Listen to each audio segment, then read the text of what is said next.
Mi nombre es Bartolomé Rivarola. Tengo 60 años. Y lo que pasó cuando mi hijo segundo se mudó sin decirme una palabra me enseñó la lección más dura y hermosa de mi vida, porque cuando regresó un mes después, suplicando por mi casa con lágrimas en los ojos, yo ya no era el mismo hombre que él había abandonado. Me había convertido en alguien que finalmente entendía la diferencia entre ser amado y ser necesitado. Y esa diferencia cambió para siempre la manera en que veo a mi familia, a mi dinero y a mí mismo. Pero tengo que empezar por el principio, porque esta historia no es solo sobre un hijo que se fue y volvió. Es sobre un padre que durante 30 años confundió el amor con la dependencia y que necesitó perder a su hijo para encontrarse a sí mismo. Todo comenzó un martes de marzo, que empezó como cualquier otro día. Me levanté a las 6 de la mañana. Como siempre, preparé mi café, leí el diario en la cocina y me fui al taller de carpintería que tengo detrás de mi casa. Durante 40 años he trabajado como carpintero y durante los últimos 20 he tenido mi propio negocio. No es una empresa grande, pero me permite vivir cómodamente y tener una casa propia en un barrio tranquilo de Zárate. Mi esposa Remedios había muerto 5 años antes de cáncer y desde entonces vivía solo en la casa, excepto cuando mi hijo segundo venía a visitarme. Segundo tiene 31 años, trabaja como técnico en una empresa de telecomunicaciones y vive en un departamento pequeño en el centro de la ciudad. Ese martes, como todos los martes, esperaba que Segundo viniera a cenar. Habíamos establecido esa rutina después de la muerte de Remedios. Los martes y los viernes cenábamos juntos. Él me contaba de su trabajo, yo le contaba de mis proyectos en el taller, y pasábamos unas horas charlando como padre e hijo. Pero Segundo no vino esa noche. No me llamó, no me mandó mensaje. Simplemente no apareció. Al principio no me preocupé. Pensé que habría tenido algún problema en el trabajo, alguna emergencia, algo que le había impedido venir. Era raro que no me avisara, pero no imposible. Pero cuando llamé a su departamento, nadie contestó. Llamé a su celular y estaba apagado. El miércoles tampoco supe nada de él. El jueves empecé a preocuparme seriamente. Llamé a la empresa donde trabajaba y me dijeron que Segundo había pedido licencia por asuntos personales, pero no sabían más detalles. El viernes decidí ir hasta su departamento para ver qué pasaba. Toqué el timbre durante 10 minutos, pero nadie atendió. Le pregunté al portero y me dijo algo que me dejó helado. Don Bartolomé Segundo se mudó hace 3 días. Se llevó todas sus cosas en una camioneta de mudanzas. No podía creerlo. Mi hijo se había mudado sin decirme nada, sin despedirse, sin explicarme nada, sin darme su nueva dirección. Esa noche no pude dormir. Daba vueltas en la cama preguntándome qué había hecho mal, por qué Segundo había decidido desaparecer de mi vida sin una explicación. Al día siguiente fui a la empresa de telecomunicaciones donde trabajaba. Hablé con su supervisor, un hombre llamado Florencio Medina, que me conocía porque había venido varias veces a casa para reuniones de trabajo. «Don Bartolomé», me dijo Florencio. «Segundo me pidió que no le dijera nada a nadie sobre su nueva situación, pero veo que usted está preocupado». Le expliqué que era su padre, que tenía derecho a saber dónde estaba mi hijo. Florencio me dijo: «Don Bartolomé Segundo se fue a Buenos Aires, consiguió un trabajo en una empresa de tecnología, un ascenso muy importante, pero me pidió específicamente que no le dijera nada a su familia hasta que él se comunicara». Le pregunté por qué Segundo no quería que su familia supiera dónde estaba. Florencio se puso incómodo. «Don Bartolomé, yo no debería meterme en asuntos familiares, pero Segundo me dijo que necesitaba un tiempo para pensar algunas cosas». Le pregunté qué cosas tenía que pensar. «Don Bartolomé», me dijo Florencio, «creo que eso debería preguntárselo a él». Me fui de la empresa más confundido que cuando había llegado. Segundo se había ido a Buenos Aires, tenía un trabajo nuevo, pero no quería que yo supiera dónde estaba. ¿Por qué? ¿Qué había hecho yo para merecer ese trato? Durante las siguientes semanas traté de contactarlo por todos los medios posibles. Le mandé mensajes a su celular, le escribí emails, hasta llegué a contactar gente que conocía en Buenos Aires para ver si alguien sabía algo de él. Pero Segundo no respondía nada. Era como si hubiera desaparecido del mundo. Al principio, El silencio de Segundo me dolía. Después empezó a enojarme. ¿Cómo podía un hijo tratar así a su padre? Yo había trabajado toda mi vida para darle todo lo que necesitaba, había pagado sus estudios, lo había ayudado económicamente siempre que me lo había pedido. Había estado presente en todos los momentos importantes de su vida. Pero después de un mes de silencio, algo cambió en mí. Dejé de estar dolido y enojado, y empecé a estar curioso. ¿Por qué Segundo había sentido la necesidad de huir de mí? ¿Qué había en nuestra relación que lo había hecho sentir que tenía que escaparse sin explicaciones? Y fue entonces cuando empecé a reflexionar realmente sobre cómo había sido nuestro vínculo durante todos estos años. Me di cuenta de que Segundo nunca había tomado una decisión importante sin consultarme. Cuando eligió qué estudiar, me preguntó qué me parecía. Cuando buscó trabajo, me pidió que lo ayudara con los contactos. Cuando quiso comprarse un auto, me pidió que lo acompañara a las concesionarias para que yo evaluara las opciones. Durante 30 años, Segundo había dependido de mí para todo, y yo había estado orgulloso de esa dependencia, porque pensaba que significaba que me quería, que me respetaba, que valoraba mi opinión, pero ahora me daba cuenta de que tal vez no había sido amor, tal vez había sido comodidad, o peor aún, tal vez había sido miedo a decepcionarme. Empecé a recordar conversaciones que habíamos tenido en los últimos años y vi patrones que antes no había notado. Cuando Segundo me contaba sobre su trabajo, yo siempre terminaba dándole consejos que él no había pedido. Cuando me hablaba de sus proyectos personales, yo siempre encontraba maneras de mejorar sus ideas. Cuando me mencionaba alguna chica que le gustaba, yo automáticamente empezaba a evaluar si era conveniente para él. ¿Cuántas veces Segundo me había dicho que sí solo para no tener que discutir conmigo? ¿Cuántas decisiones había tomado no porque las quería, sino porque sabía que yo las aprobaba? Y la pregunta más dolorosa de todas, ¿alguna vez había escuchado realmente lo que Segundo quería o siempre había estado más concentrado en decirle lo que yo pensaba que debía hacer? Estas reflexiones me llevaron a una conclusión muy dura. Tal vez Segundo no se había ido porque no me quisiera. Tal vez se había ido porque no se quería a sí mismo cuando estaba conmigo. Durante el segundo mes de silencio, decidí hacer algo que nunca había hecho en 60 años, vivir completamente solo, sin depender emocionalmente de nadie. Dejé de esperar que Segundo me llamara. Dejé de mandarle mensajes. Dejé de preguntarle a la gente si sabía algo de él. En lugar de eso, empecé a concentrarme en mí mismo, en mis proyectos, en mis gustos, en mis decisiones. Empecé a ir al cine solo, algo que nunca había hecho. Siempre había esperado a que Segundo me acompañara o había ido con Remedios cuando estaba viva. Pero ahora descubrí que podía elegir las películas que realmente me gustaban sin tener que consultar con nadie. Empecé a cocinar comidas que me gustaban a mí, no las que sabía que le gustaban a Segundo. Descubrí que durante años había estado cocinando para complacerlo, sin preguntarme qué tenía ganas de comer yo. Empecé a escuchar la música que me gustaba, no la que Segundo ponía cuando venía a casa. Resulta que a mí me gusta el folclore, pero durante años había estado escuchando rock porque era lo que a él le gustaba.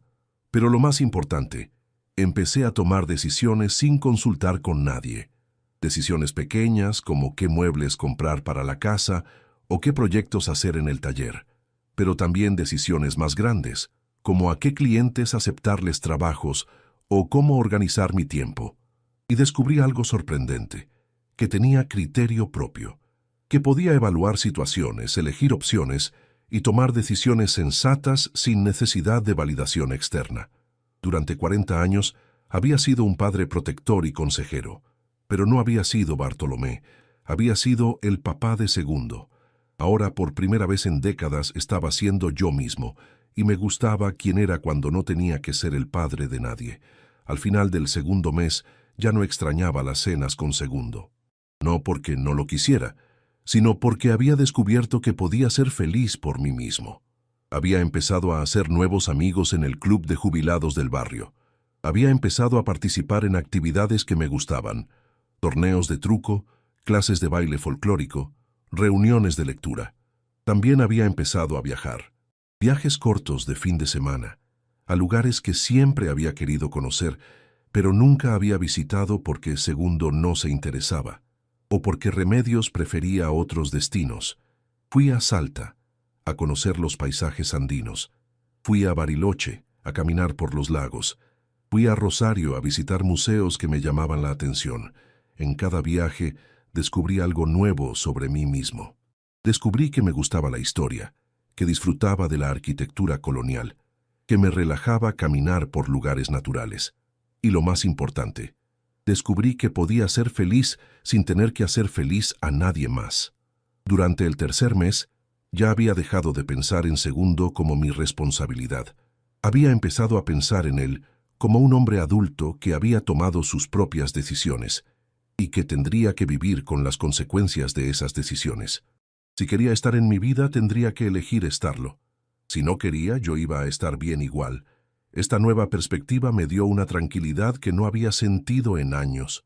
No tenía que preocuparme por si Segundo estaba bien, porque era su responsabilidad estar bien.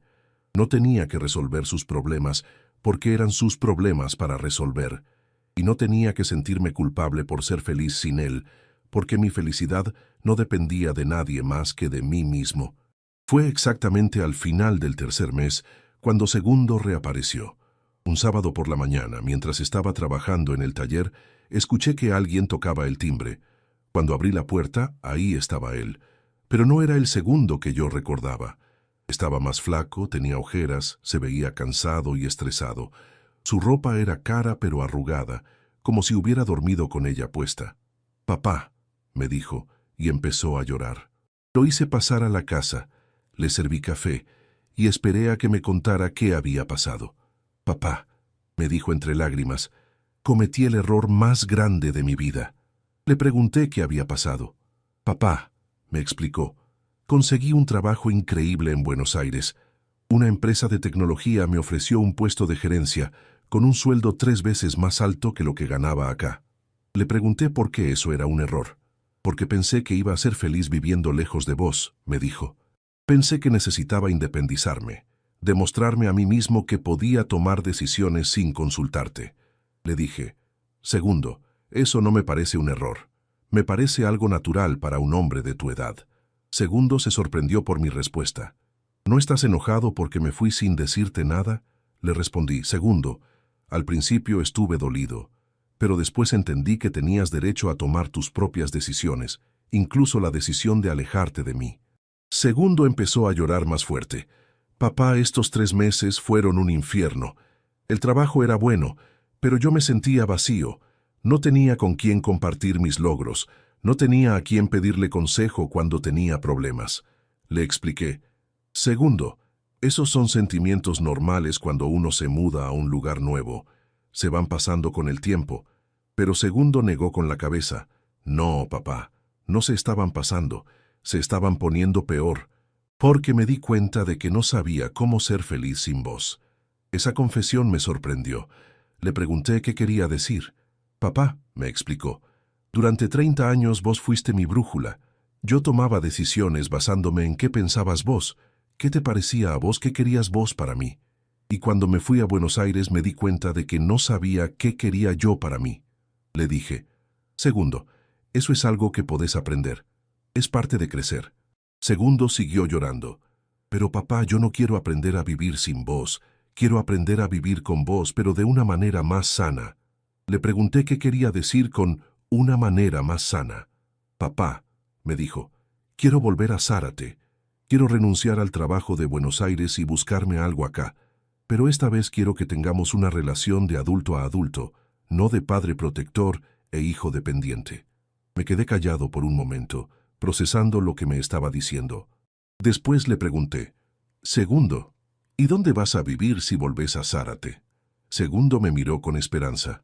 «Papá, quería preguntarte si podía volver a vivir acá en casa, temporalmente, hasta que encuentre trabajo y pueda alquilarme algo». Esa pregunta me cayó como un baldazo de agua fría. Segundo quería volver, pero quería volver a la comodidad de vivir en mi casa, con mis gastos pagados, con la seguridad de tener todo resuelto. Le dije, «Segundo, Durante estos 3 meses yo también aprendí algunas cosas sobre mí mismo. Segundo se puso ansioso. ¿Qué cosas, papá? Le expliqué. Aprendí que puedo ser feliz solo. Aprendí que no necesito cuidar a nadie para sentirme útil. Y aprendí que mi casa es mi espacio personal, donde yo hago las reglas. Segundo se puso pálido. Papá, ¿me estás diciendo que no puedo volver? Le respondí. Segundo, te estoy diciendo que si volvés va a ser bajo mis condiciones, no bajo las tuyas. Le pregunté qué condiciones. Le expliqué. Primera condición. Vos no vivís acá gratis. Si querés vivir en mi casa, me pagás alquiler, como pagarías en cualquier otro lugar. Segunda condición. Vos te haces cargo de tus propios gastos. Comida, ropa, servicios, todo. Tercera condición. Vos respetás mis espacios y mis horarios. Esta es mi casa, no nuestra casa. Segundo se quedó callado por un momento, claramente sorprendido por mis condiciones. Después me preguntó, «Papá, ¿por qué me estás tratando como si fuera un extraño?» Le respondí, «Segundo, no te estoy tratando como un extraño. Te estoy tratando como un adulto». Le expliqué, «Durante 30 años te traté como a mi hijo que necesitaba protección. Y eso nos hizo mal a los dos. A vos te hizo dependiente y a mí me hizo sentir que mi valor como persona dependía de cuánto te necesitabas». Segundo empezó a entender. «Papá, ¿vos pensás que nuestra relación era tóxica?», le dije. Segundo, no era tóxica, pero tampoco era sana, porque estaba basada en la necesidad, no en el cariño libre. Le pregunté, «Segundo, ¿vos me querés porque elegís quererme?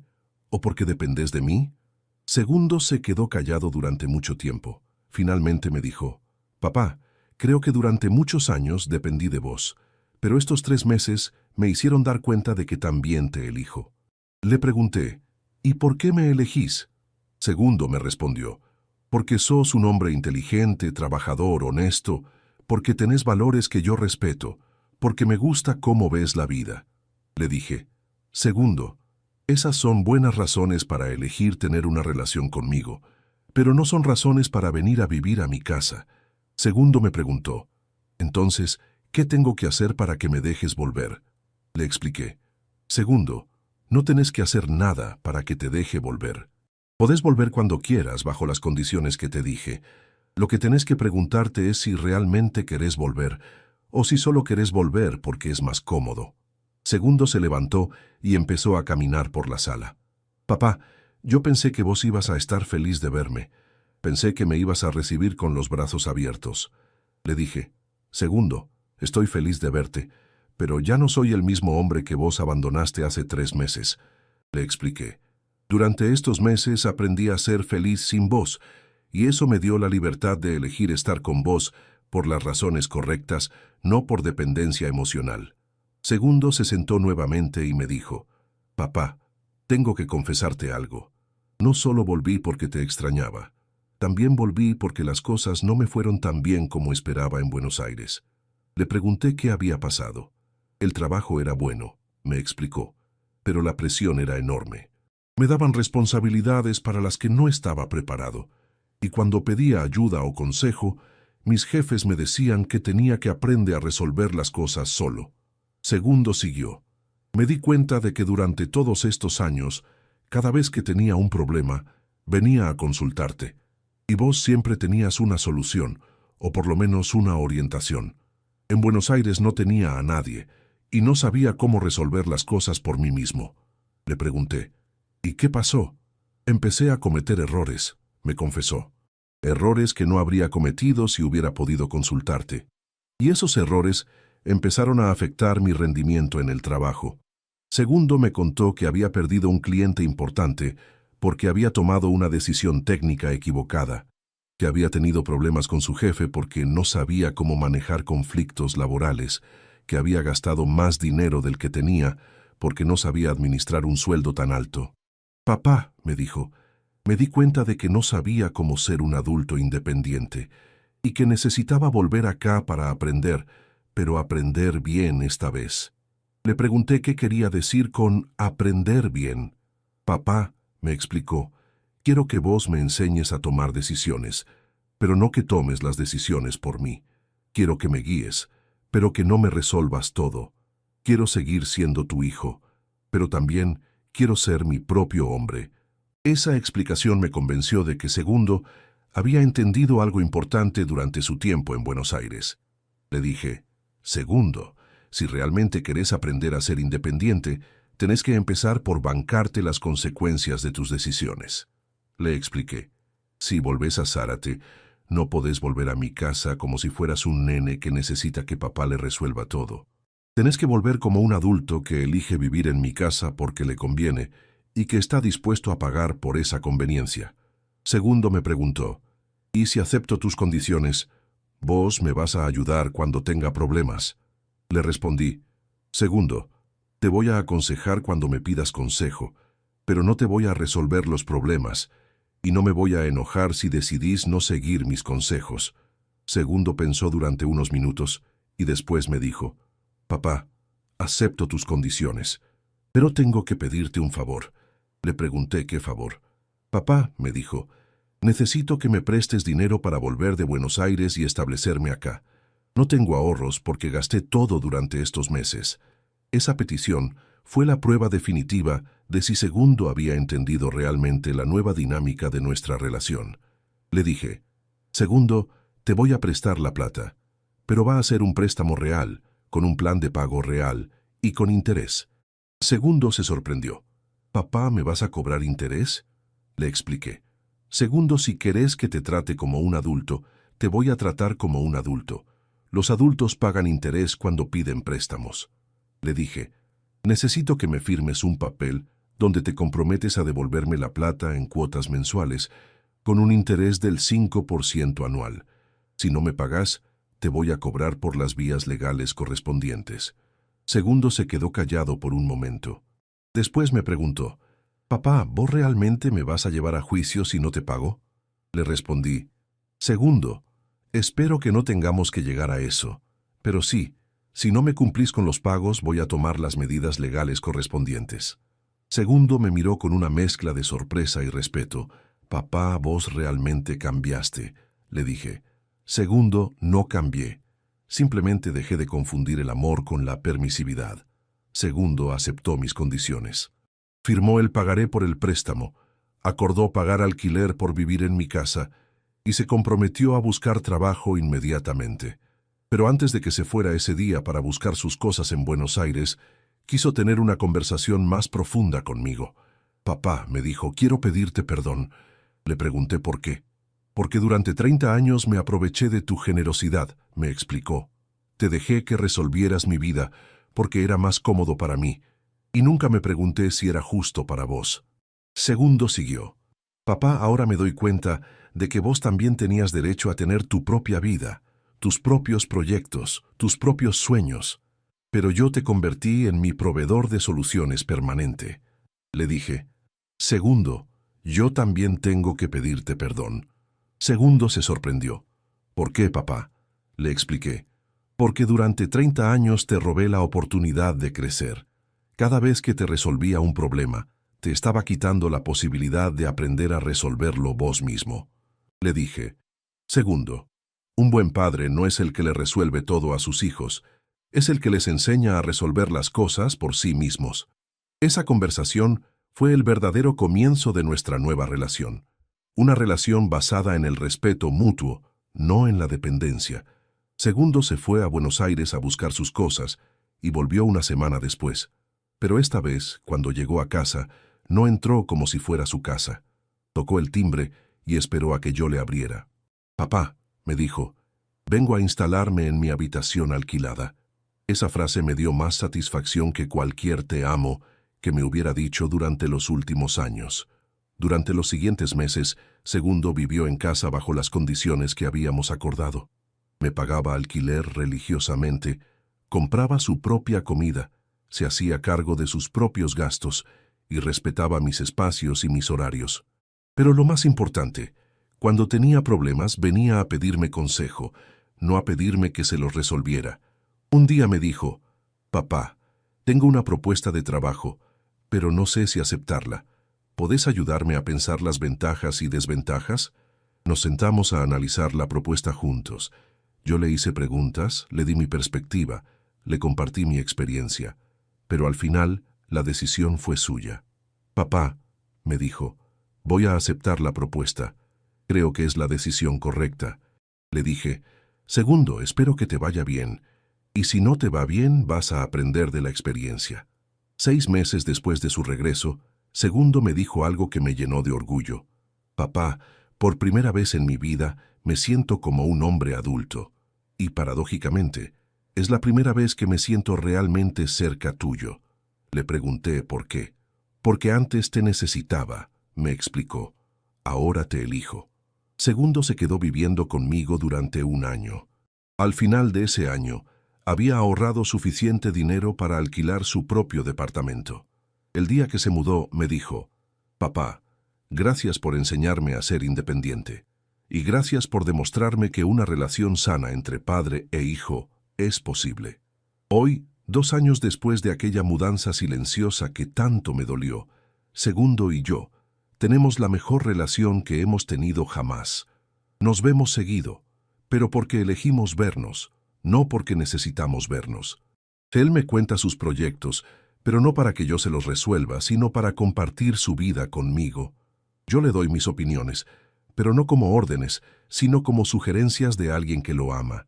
Y lo más hermoso de todo, los dos sabemos que podemos estar bien solos, y eso hace que estar juntos sea una elección libre, no una dependencia desesperada. Cuando Segundo se fue sin decirme nada, pensé que había perdido a mi hijo para siempre. Pero en realidad, había perdido a un hijo dependiente para ganar a un hijo libre, y un hijo libre es el mejor regalo que puede recibir un padre. Mi casa sigue siendo mi casa, pero ahora Segundo no la ve como su refugio de emergencia, sino como el lugar donde vive alguien a quien elige visitar porque lo quiere. Y esa, señores, es la diferencia entre ser amado y ser necesitado. Pero hay algo más que quiero contarles, algo que pasó después de que Segundo se estableciera por su cuenta, y que me demostró que las lecciones que habíamos aprendido juntos tenían un valor mucho más profundo de lo que había imaginado. 6 meses después de que Segundo se mudara a su propio departamento, recibí una visita inesperada. Era mi hermana Gregoria, que vive en Mendoza, y a quien no veía desde hacía 2 años. Vino acompañada de su hijo Rutilio, de 28 años, que había estado pasando por una situación muy similar a la que habíamos vivido Segundo y yo. Bartolomé, me dijo Gregoria, vine porque necesito tu ayuda. Rutilio está viviendo conmigo desde hace 5 años, no puede mantener un trabajo, y cada vez que trato de ponerle límites, me amenaza con irse de casa para siempre. Me contó que Rutilio había estudiado abogacía, pero nunca había ejercido. Que había tenido varios trabajos, pero los había abandonado porque los jefes eran injustos, o porque el ambiente laboral era tóxico, que dependía económicamente de ella para todo, la comida, la ropa, los gastos personales, incluso el dinero para salir con amigos. Bartolomé, me dijo Gregoria, yo le doy todo porque tengo miedo de que se vaya y no lo vea nunca más, pero al mismo tiempo me doy cuenta de que no está creciendo como persona. Rutilio, que había estado callado durante toda la explicación de su madre, finalmente habló. Tío Bartolomé, mamá exagera. Yo no soy un vago. Es que todavía no encontré mi lugar en el mundo. Esa frase me sonó muy familiar. Era exactamente el tipo de justificación que Segundo había usado durante años para explicar por qué no podía tomar decisiones importantes por sí mismo. Le pregunté a Rutilio, ¿y cómo pensás encontrar tu lugar en el mundo si seguís viviendo como un adolescente en casa de tu madre? Rutilio se molestó. Tío, no es tan fácil. El mundo laboral está muy competitivo. Los empleadores piden experiencia. Pero ¿cómo vas a tener experiencia si nadie te da la oportunidad? Le dije, Rutilio, la experiencia se gana trabajando, aunque sea en trabajos que no te gusten al principio. Nadie empieza en el trabajo de sus sueños. Pero Rutilio siguió con sus justificaciones. Tío, yo estudié 5 años para ser abogado. No me parece justo que tenga que trabajar de cualquier cosa. Le expliqué. Rutilio, el título universitario no es una garantía de que vas a conseguir inmediatamente el trabajo perfecto. Es una herramienta que tenés que aprender a usar. Gregoria intervino. Bartolomé, Yo trato de decirle lo mismo, pero él no me escucha. Me dice que no entiendo lo difícil que está la situación para los jóvenes profesionales. Le pregunté a Rutilio, ¿y vos qué estás haciendo para mejorar tu situación profesional? Rutilio me respondió, tío, estoy esperando que aparezca algo que realmente me convenga. No tiene sentido aceptar un trabajo donde me van a explotar. Le dije, Rutilio, mientras estás esperando que aparezca el trabajo perfecto, ¿quién te mantiene? Rutilio bajó la vista. Mamá me ayuda con los gastos básicos. Le pregunté, ¿y te parece justo que tu madre, que ya trabajó toda su vida, tenga que seguir manteniéndote a los 28 años? Rutilio se defendió. Tío, no es que me mantenga, me ayuda temporalmente hasta que yo me establezca. Le dije, Rutilio, 5 años no es temporalmente, 5 años es permanentemente. Gregoria empezó a llorar. Bartolomé, yo no sé qué hacer. Si le pongo límites, él se enoja y me hace sentir culpable. Me dice que soy mala madre, que no lo apoyo, que prefiero verlo sufrir. Esa descripción me recordó exactamente lo que había vivido con Segundo, aunque en una versión menos extrema. La manipulación emocional, la dependencia disfrazada de amor, la incapacidad del hijo adulto para asumir responsabilidades. Le pregunté a Gregoria, ¿y vos qué querés para Rutilio? Gregoria me respondió, quiero que sea feliz, que tenga éxito, que encuentre su camino en la vida. Le dije, Gregoria, ¿y te parece que viviendo en tu casa sin responsabilidades está encontrando su camino? Gregoria se quedó callada por un momento. Después me dijo, no, pero tengo miedo de que si le soy muy dura, se aleje de mí para siempre. Le expliqué, Gregoria, yo también tuve ese miedo, pero aprendí algo muy importante. Si tu hijo se aleja de vos porque le pones límites sanos, entonces la relación que tenían antes no era sana. Le conté toda mi experiencia con Segundo, cómo se había ido sin decirme nada, cómo había pasado 3 meses reflexionando sobre nuestra relación, cómo habíamos establecido una nueva dinámica cuando él regresó.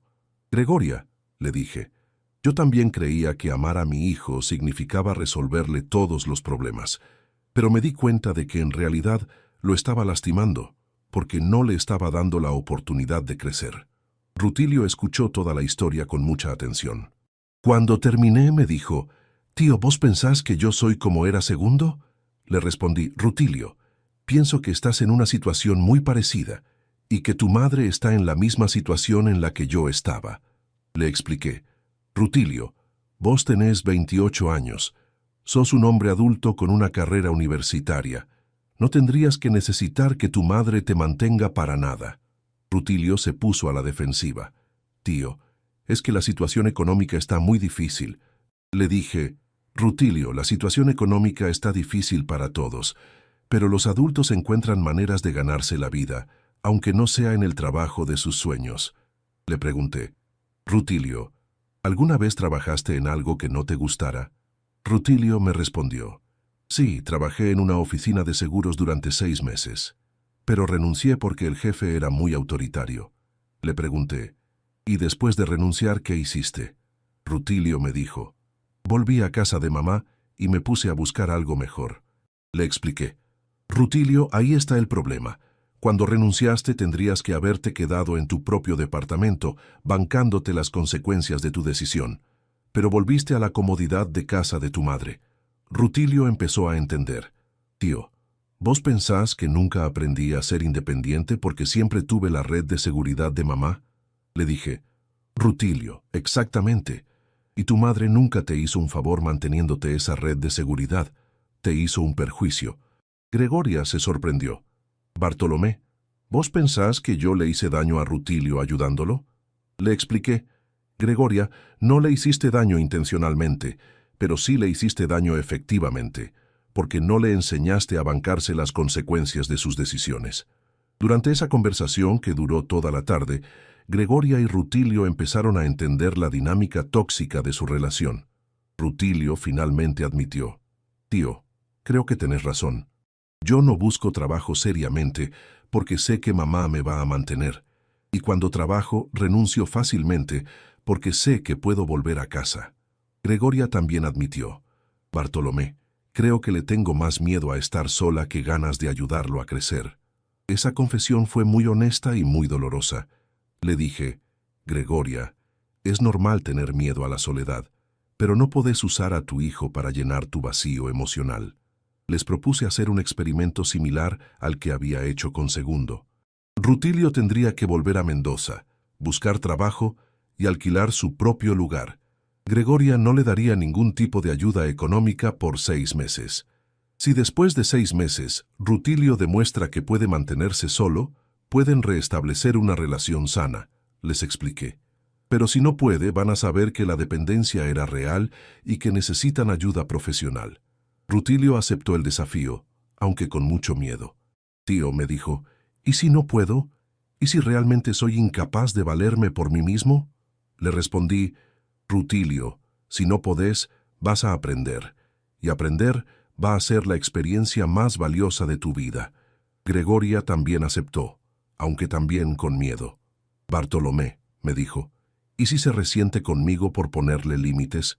Le expliqué, Gregoria, si se resiente porque le pones límites sanos, entonces no te quiere de la manera correcta. Te necesita, pero no te quiere. Se fueron a Mendoza con un plan claro. Rutilio tenía un mes para encontrar trabajo y un lugar donde vivir. Después de eso, Gregoria no le daría más ayuda económica. Durante los siguientes meses me mantuve en contacto con ellos para ver cómo progresaba el experimento. Al principio, Rutilio tuvo mucha dificultad. Me llamó varias veces pidiendo que convenciera a Gregoria de que le diera dinero solo por esta vez. Pero Gregoria se mantuvo firme, siguiendo mi consejo. Bartolomé, me decía Gregoria por teléfono, es muy difícil no ayudarlo cuando me llama pidiendo ayuda, pero entiendo que si cedo ahora, no va a aprender nunca. Al segundo mes, Rutilio consiguió trabajo como empleado en un estudio jurídico. No era el trabajo de sus sueños, pero era un trabajo honesto que le permitía pagar sus gastos. Tío, me llamó para contarme, conseguí trabajo. Es medio aburrido, pero el sueldo me alcanza para alquilar una habitación y comprar comida. Le dije, Rutilio, eso es fantástico. ¿Cómo te sentís trabajando? Me respondió, al principio me costó mucho levantarme temprano y cumplir horarios, pero ahora me gusta tener mi propia rutina. Al tercer mes, Rutilio me contó algo que me emocionó mucho. Tío, por primera vez en mi vida me siento orgulloso de mí mismo. Cuando me compro algo con la plata que gané, siento una satisfacción que nunca había sentido antes. Le expliqué, Rutilio, eso se llama autoestima genuina. Es muy diferente a la autoestima artificial que se basa en que otros resuelvan tus problemas.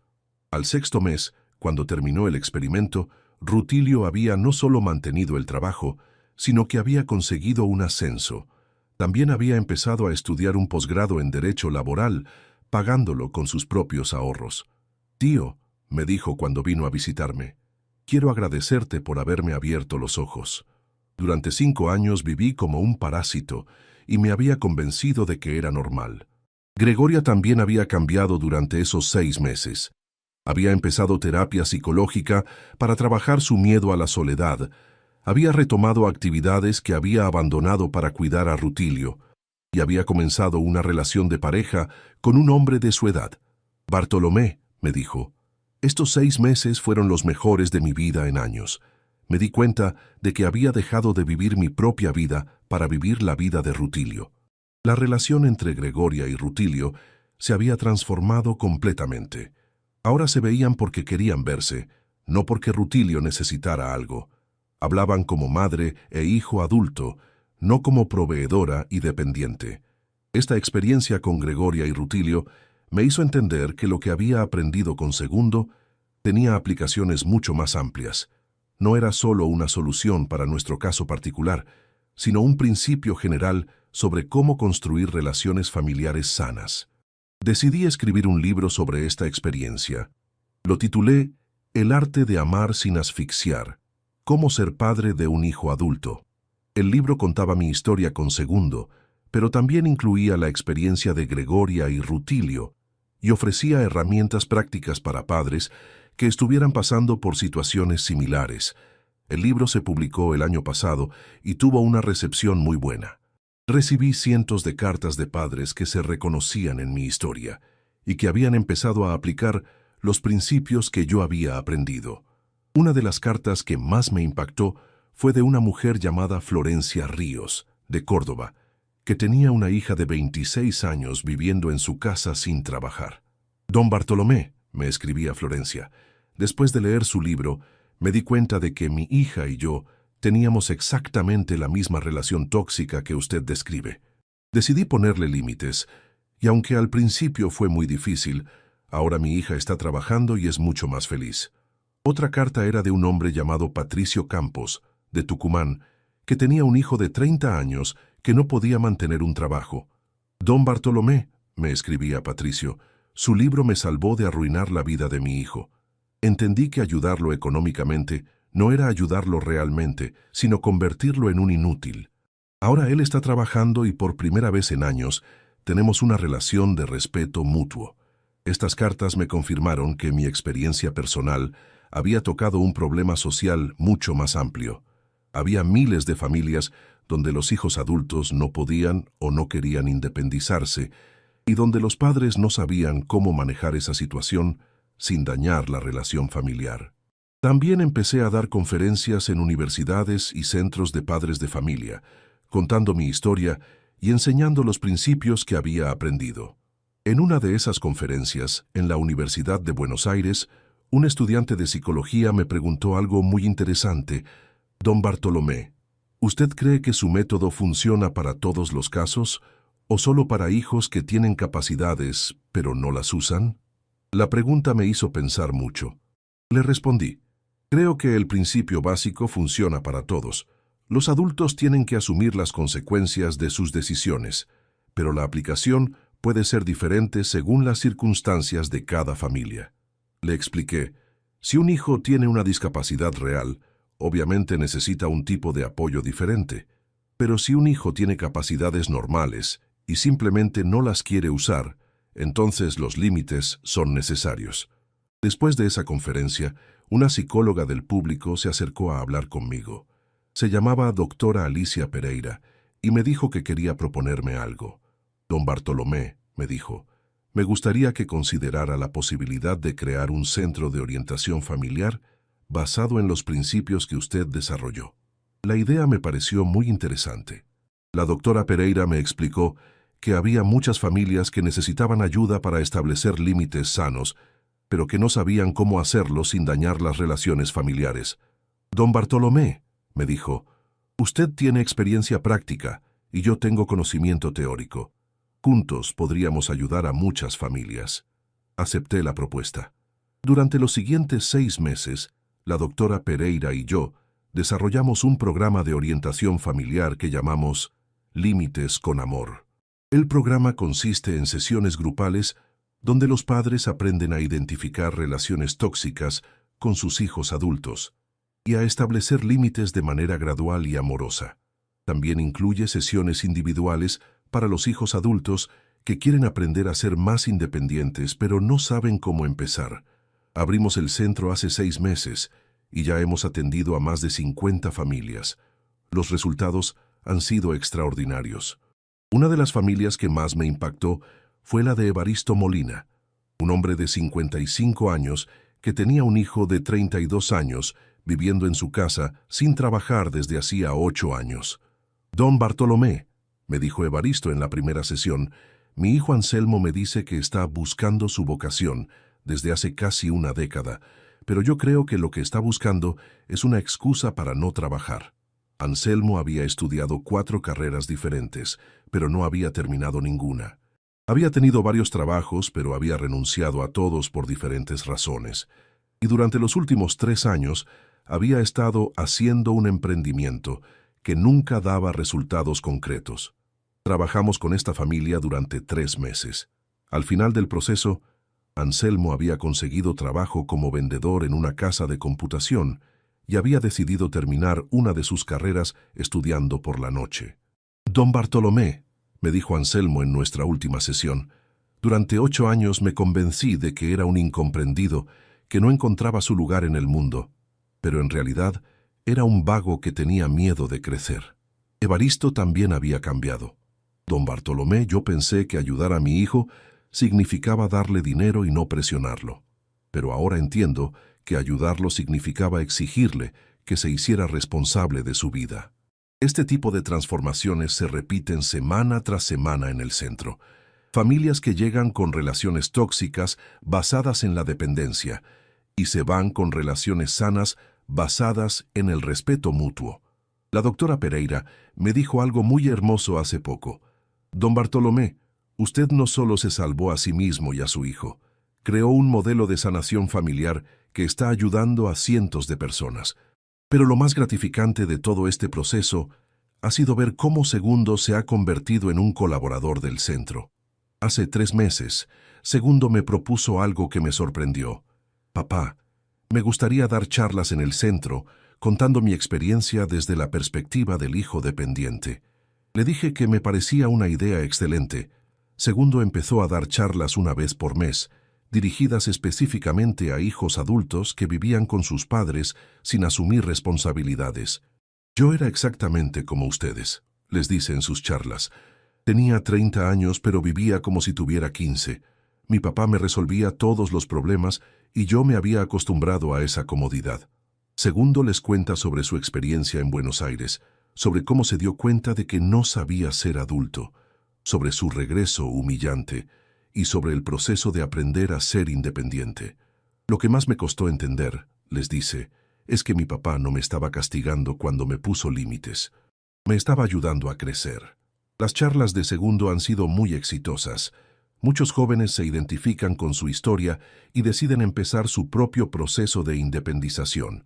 Uno de los casos más emotivos fue el de una chica de 25 años llamada Esperanza Lobato, que vivía con sus padres y no trabajaba desde que había terminado la universidad 3 años antes.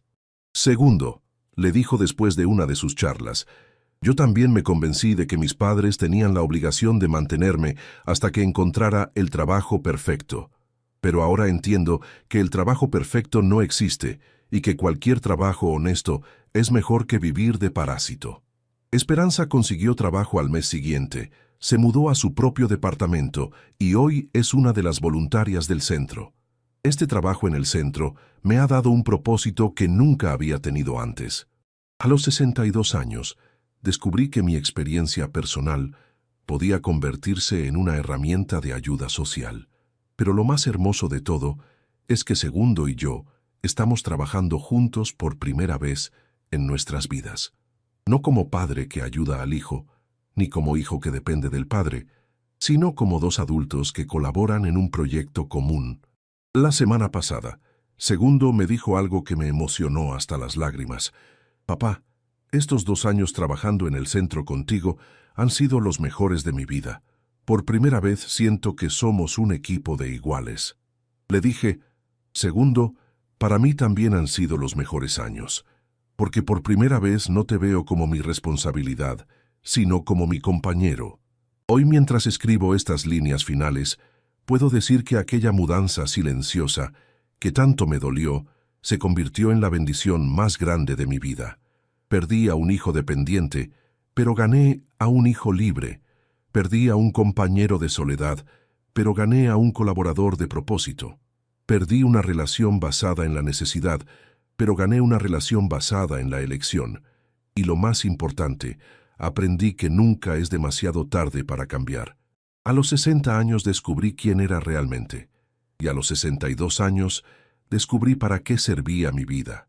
Mi casa sigue siendo mi casa, pero ahora Segundo no la ve como su refugio de emergencia, sino como el lugar donde comenzó su verdadera vida adulta, y donde aprendimos juntos que el amor verdadero a veces requiere decir que no, poner límites, y enseñar con el ejemplo que la independencia es la base de cualquier relación sana.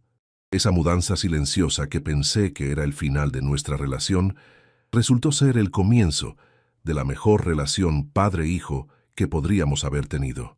Y todo porque finalmente entendimos la diferencia entre ser amado y ser necesitado.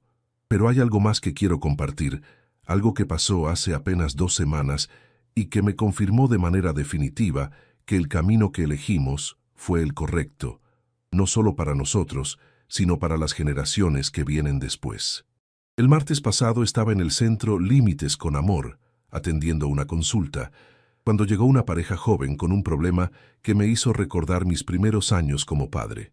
Se trataba de Carolina Espinosa y su esposo Máximo Velázquez, ambos de unos 30 años, que tenían un hijo de 8 años llamado Emiliano. Venían porque estaban preocupados por la manera en que el niño reaccionaba cada vez que ellos le ponían límites o le negaban algo. «Don Bartolomé», me dijo Carolina, «nuestro hijo hace berrinches terribles cuando no consigue lo que quiere. Grita, llora, nos dice que somos malos padres y no para hasta que cedemos». Máximo agregó, «Nosotros no queremos ser padres autoritarios, pero tampoco queremos criar a un niño caprichoso. ¿Cómo encontramos el equilibrio?». Mientras escuchaba su historia, me di cuenta de que estaban describiendo exactamente los primeros síntomas de lo que después se convertiría en la dependencia adulta que yo había vivido con Segundo. «Carolina y Máximo», les dije, «ustedes están en el momento perfecto para prevenir un problema mucho más grande». Les expliqué que los berrinches de Emiliano no eran solo rabietas de niño, sino pruebas de límites. El niño estaba experimentando para ver hasta dónde podía manipular a sus padres con sus emociones.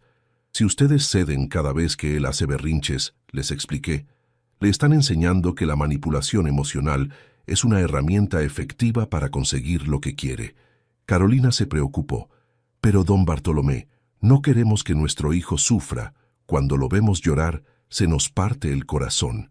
Le dije, «Carolina, ver llorar a tu hijo es doloroso, pero permitir que use el llanto como chantaje es mucho más dañino a largo plazo». Les conté la historia de Segundo, pero enfocándome en cómo había empezado la dependencia en su infancia, cómo yo había cedido a sus pedidos para evitar que se sintiera mal, cómo había resuelto sus problemas para que no tuviera que enfrentar frustraciones. «Ustedes tienen la oportunidad de enseñarle a Emiliano algo que yo no le enseñé a Segundo hasta que tuvo 30 años», les dije, «que no siempre se puede tener lo que se quiere, y que eso está bien». Durante 3 sesiones, trabajamos con Carolina y Máximo para desarrollar estrategias específicas. Aprendieron a mantener límites, aunque Emiliano llorara, a no ceder ante los berrinches y a enseñarle al niño que las emociones no son herramientas de manipulación. 2 meses después volvieron para contarme los resultados. «Don Bartolomé», me dijo Carolina, «los primeros días fueron muy difíciles. Emiliano hacía berrinches más fuertes porque no entendía por qué ya no funcionaban. Pero después empezó a aceptar los no sin drama». Máximo agregó, «y lo más sorprendente es que ahora parece más feliz, como si se sintiera más seguro sabiendo que nosotros no vamos a cambiar las reglas cada vez que él se enoje». Esta experiencia me hizo reflexionar sobre algo muy importante, que el trabajo que estábamos haciendo en el centro no era solo reparativo, sino también preventivo. No solo ayudábamos a familias que ya tenían problemas de dependencia, sino que podíamos evitar que esos problemas se desarrollaran en primer lugar. Decidí proponer la creación de un programa específico para padres de niños pequeños que se llamara Límites Tempranos. La idea era enseñar a los padres jóvenes los principios básicos de crianza con límites sanos, para evitar que los niños desarrollaran patrones de manipulación y dependencia. La doctora Pereira se entusiasmó mucho con la idea. «Don Bartolomé, si logramos prevenir la dependencia desde la infancia, podemos cambiar generaciones enteras». Lanzamos el programa Límites Tempranos hace 3 meses y ya tenemos una lista de espera de más de 200 familias que quieren participar. Uno de los casos más gratificantes fue el de una familia donde la madre, Celestina Ibarra, había leído mi libro y reconocido que ella misma había sido una hija dependiente. «Don Bartolomé», me dijo Celestina, «yo viví con mis padres hasta los 28 años porque nunca aprendí a valerme por mí misma. No quiero que mi hijo pase por lo mismo». Celestina tenía un hijo de 5 años llamado Benjamín y estaba decidida a criarlo de manera diferente a como había sido criada ella. «Don Bartolomé», me explicó, «mis padres me daban todo lo que pedía porque querían que fuera feliz, pero en realidad me estaban convirtiendo en una persona incapaz de tolerar frustraciones. Trabajamos con Celestina para que aprendiera a decirle no a Benjamín cuando era necesario, a no resolver todos sus problemas inmediatamente y a enseñarle que la felicidad no viene de conseguir todo lo que uno quiere. 6 meses después, Celestina me contó algo hermoso. Don Bartolomé, ayer Benjamín me pidió un juguete en el supermercado. Cuando le dije que no, él me preguntó, ¿por qué no, mami? Le expliqué que no necesitaba otro juguete, y él me dijo, está bien, mami, entiendo. No se enojó, no hizo berrinche, simplemente aceptó mi decisión. Este tipo de historias me llenan de esperanza, porque me demuestran que es posible romper los ciclos generacionales de dependencia y manipulación.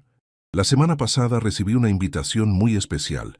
El Ministerio de Desarrollo Social me pidió que participara en un programa nacional de orientación familiar para replicar el modelo de Límites con Amor en otras provincias. Don Bartolomé, me dijo la funcionaria que me contactó, su trabajo ha tenido tanto impacto que queremos llevarlo a todo el país. Creemos que puede ayudar a miles de familias. La propuesta incluye la capacitación de psicólogos y trabajadores sociales de todo el país en la metodología que desarrollamos, la creación de centros similares en las principales ciudades y la publicación de material educativo basado en mi experiencia.